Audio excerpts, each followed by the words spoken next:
17.1. Main can take arguments. Now, already explained to you. Through command line arguments, we can give arguments through the main, arguments to the main, but these are two standard arguments. One is int argc, second one is it is an array, character array, and it consists of pointer. This is argv is the array. And what is its type? Character pointer. That means argv array consists of pointers to character array. Let us call them a string. In this context, don't find any difference between character array and string. So argv is an array which consists of pointers. argv arrays elements are pointers which points to a string. You understand that? And its syntax is like that: main int argc. Always the first argument should be integer. It is integer. It is a argument counter. argc means argument counter. So automatically you need not count. Already I told you that command line you may give any number of arguments. You may give one argument or two arguments or five arguments. So here this counts. argc always counts number of arguments given at the command line and stores in that. That's why always it is integer, and as a matter of convention you can give some other name, but as a matter of convention we give argc. argc means argument counter.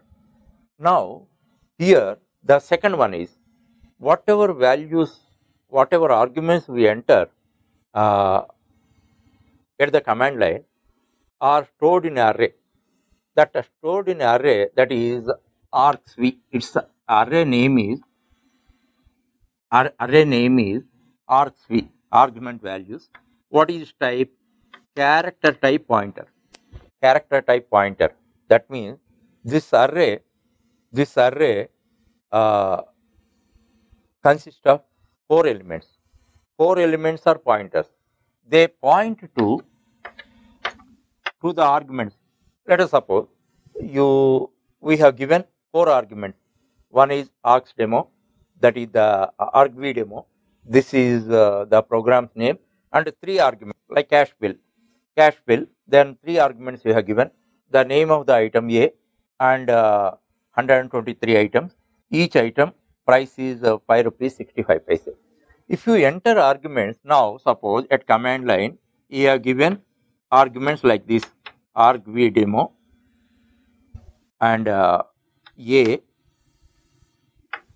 123 5.65.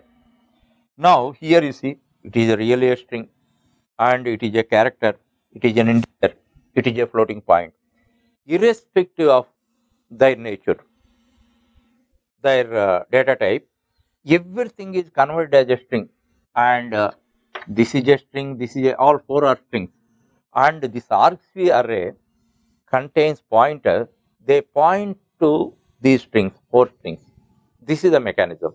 So always remember, whenever you are using command line argument, int argc comma char pointer argv square brackets. This pointer, as I told you already, you may place it here or here. If you place the pointer here, that is a star symbol here, it is more meaningful, because this argv is an array. Its type is character type pointer. That means its elements are pointers. It contains the pointer elements. They point to strings. And here, refer page number 924. Here, pre-ANSI model definition is there: main argc argv. Below that we define. Don't use that, is a primitive one. Why I have given? Sometimes in any book, if you find this, you should not be confused. That's why I have given, but don't use that. Now second method I have given the same model, use it. And this is the concept. First start with this understanding, and these are the standard arguments. These are given from operating system. Through these things, whatever arguments user gives, those are supplied to the program. supplied to the program. This is argument counter. That's why always it should be integer. You should not have, you don't have any opportunity to change its type. The name you can change, but as a matter of convention, it represents, the name should represent what it is. Argument counter, argument values, argument values. Its type is always character type pointer. It contains the pointer to the strings. In this context, don't find any difference between string and character array. You treat them synonymously. This is the these are the basic details about command line arguments.